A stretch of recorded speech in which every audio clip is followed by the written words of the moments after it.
Chinese Communist Party is sending warplanes to threaten Taiwan. How will the world respond?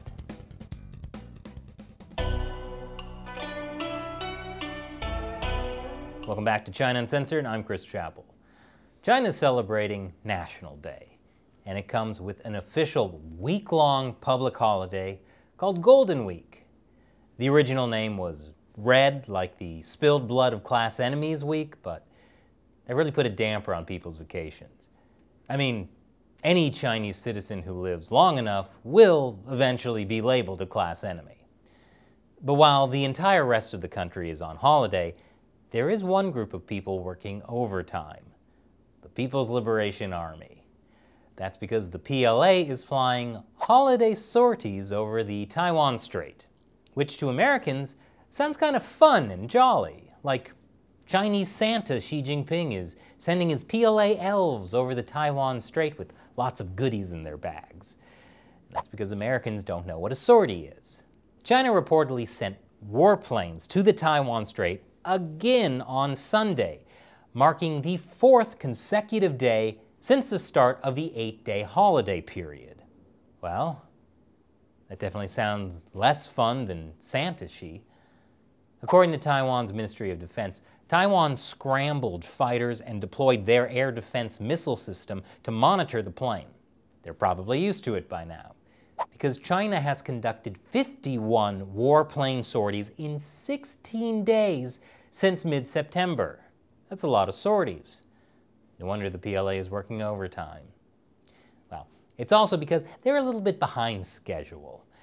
We've talked in previous episodes about how the Chinese Communist Party ordered the PLA to be prepared to invade Taiwan by 2020. And as we all know too well, it's currently 2020. But according to Taiwan's defense ministry, China's military still apparently lacks the landing craft and logistical support needed to carry out a full-scale sea and air invasion. That's what Taiwan is saying. Yeah. The people of the Communist Party is trying so hard to invade are telling the party that they're just not ready to invade yet. That's got to be embarrassing. And while 2020 has been an unextinguishable dumpster fire for most of the world, it's actually been a pretty great year for Taiwan. They re-elected Tsai Ing-wen as president, which was a blow to Beijing. They managed to beat the CCP virus, and the pandemic barely dented their economy. Because of their success, Taiwan is getting more international recognition and support than they have for years. And you know what that means? It's time for the Chinese Communist Party to ruin everything. And I'll tell you how after this short commercial break. Welcome back. The Chinese regime has been escalating its threats to Taiwan. Last month, my favorite Chinese state-run media, the Global Times, said that Taiwan's President Tsai Ing-wen was playing with fire by pledging deeper ties with the U.S. And it warned that if she does something to promote Taiwan's independence, a war will be set off and Tsai will be wiped out. So it sounds kind of like the Global Times just threatened to assassinate the president of Taiwan. But I'm sure they didn't mean it as a specific threat. It's just a basic safety warning.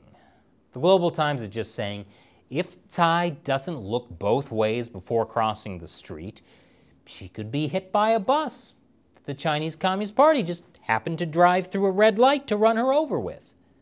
Safety first. China's propaganda machine has also been obsessed with threatening countries that support Taiwan, like the U.S., which Chinese state-run media constantly accuse of playing the Taiwan card.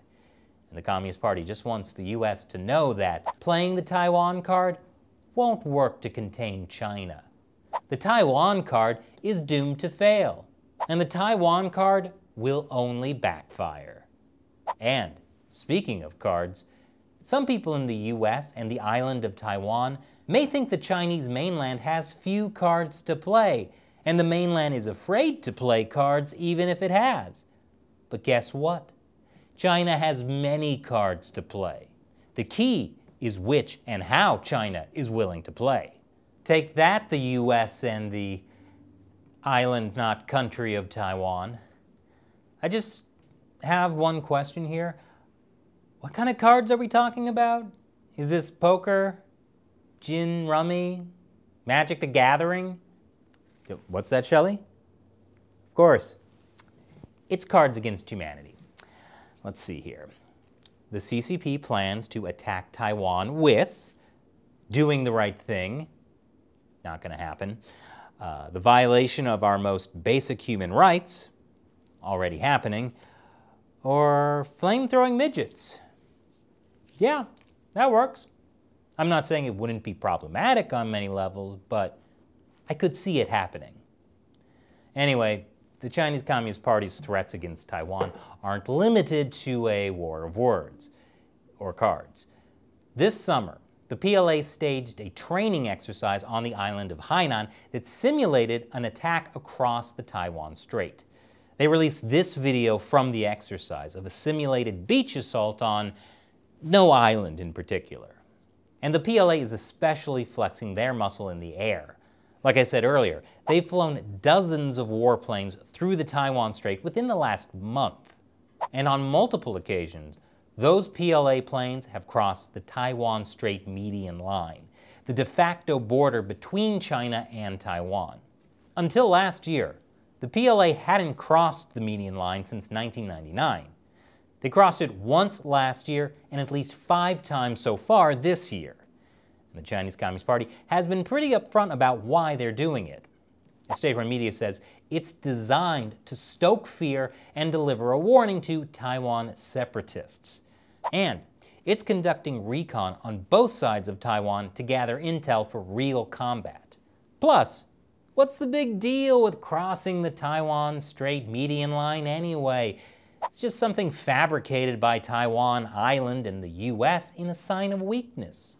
The truth is that the so-called median line of the Taiwan Straits is non-existent. Yeah, imagine someone making up a fake line in the middle of the ocean to assert their territorial claims. Huge sign of weakness. But the good news for Taiwan is that the rest of the world is actually paying attention to the Chinese regime's threats. And after a short break, I'll show you how. Welcome back. The rest of the world is really starting to pay attention to the Chinese regime's threats against Taiwan. And that's why more countries are offering Taiwan military, economic, and political support. The U.S. has ramped up its weapons sales to Taiwan, and the U.S. Navy has sent 11 ships through the Taiwan Strait this year in freedom of navigation exercises. And it's not just the U.S. Last week, a Canadian warship sailed through the Taiwan Strait. I didn't know Canada had warships either. But yes, even Canada has put its foot down. Panda-hugging Canada has finally grown a pair. And by pair, I mean a mustache and beard. Very manly. Good call, Mr. Prime Minister. And Taiwan has been getting more support from Europe as well, from EU parliamentarians urging support for Taiwan's democracy to warmer trade ties between the EU and Taiwan.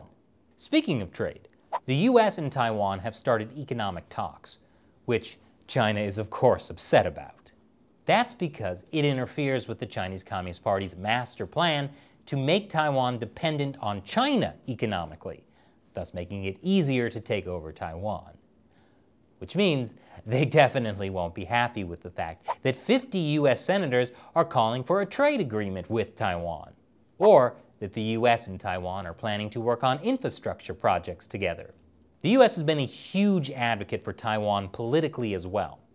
Earlier this year, Congress passed and President Trump signed the TAIPEI Act, which supports Taiwan's international relations. And last month, the US ambassador to the UN called Taiwan a force for good that should be allowed to join the UN. That's probably not going to happen with China's increasing takeover of the UN. The Trump administration has also supported Taiwan by sending the highest-ranking US officials to visit Taiwan in decades. But the US government has not yet taken the final step of restoring official diplomatic relations with Taiwan. That's something that might cause the Chinese Communist Party to activate those flame-throwing midgets. But who knows what could happen in 2021?